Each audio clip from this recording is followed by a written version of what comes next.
Whoa, whoa, whoa, whoa, whoa. What's that? What's that? What's that? Super Saiyan 3 Goku. Dragon Fist. Holy God. Double Dragon Fist, dude.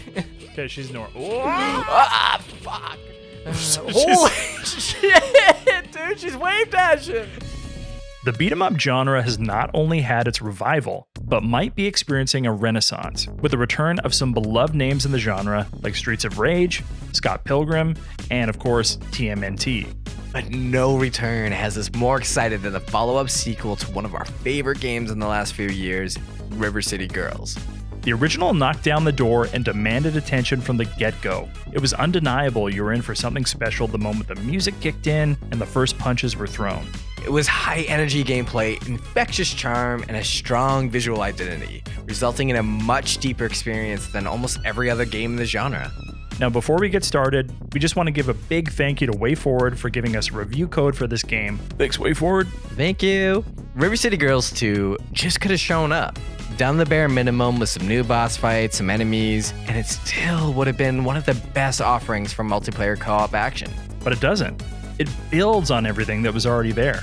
In addition to expanding the world and adding to its colorful cast of characters, River City Girls 2 introduces some really refreshing shakeups to the core gameplay throughout the story, ranging from some mild puzzle solving to full-on mini-games like a high-stakes game of schoolyard dodgeball.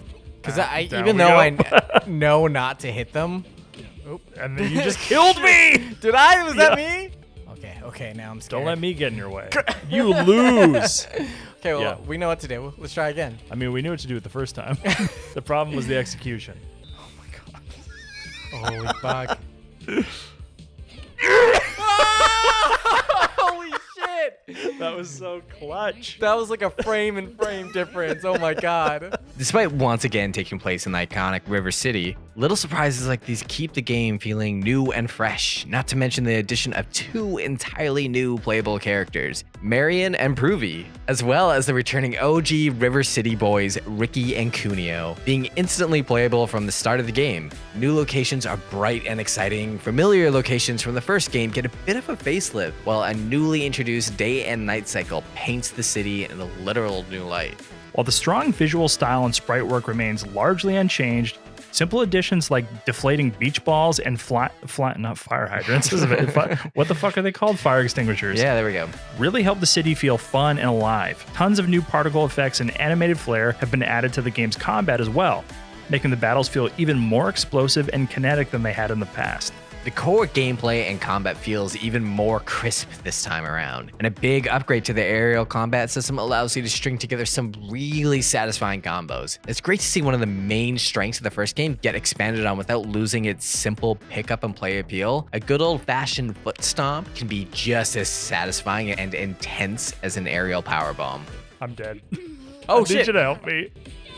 Oh, fuck. I had to style on him. I'm so sorry. Please stop. Please stop. Please stop. This is please because stop, I have please. more money than you, isn't it? I'm trying. Oh God. Oh fuck. No. I really tried. I really tried. And you really failed. Oh God. We'll live. I won't. And while you're stringing together these impressive new aerial combos like you're fighting on Namek, you'll be doing it to one of the most fresh and stylish soundtracks you can find. From the deep, moody synth electronic beats, funky fresh ones, and the fist-pumping anthems that belong in the opening of your animes, Megan McDuffie and the team at WayForward delivered another album worthy of making your Spotify Wrapped. The tracks can get seriously hypnotic, especially with the vocal tracks. I can't think of many other games that are able to carve such a strong identity out of their music, but this is one for the records. Get Literal music records. Yeah, you got it. You got it. Yeah, the core progression loop is really satisfying. Like, it keeps you excited to get into the next encounter because you're constantly getting money, which you can use to unlock items to raise your stats. New moves. You can unlock new moves by just leveling up and playing the game normally and using the money that you get from winning fights and taking some of that money and going to the dojo and wasting your money on a move that you will literally never use. This game is at its strongest with a friend on the same couch. Something about it just feeds into that experience. But this time it'll be easier to get the friends involved, as the game now features online multiplayer. And is it ever great to see some of the strong dialogue change around depending on the characters you all decide to play as. In an industry of franchise overkill, sequels in a series can often feel like they lose a bit of their sparkle as time goes on, content with just making more instead of something more. River City Girls 2 makes you fall in love with the world and characters all over again, reminding you of its luster and why you should recognize the name. Every category, from characters, gameplay, music, writing, voice work, and everything in between. It raises the bar for every game in the genre to try and reach. River City Girls 2 doesn't sparkle, it shines.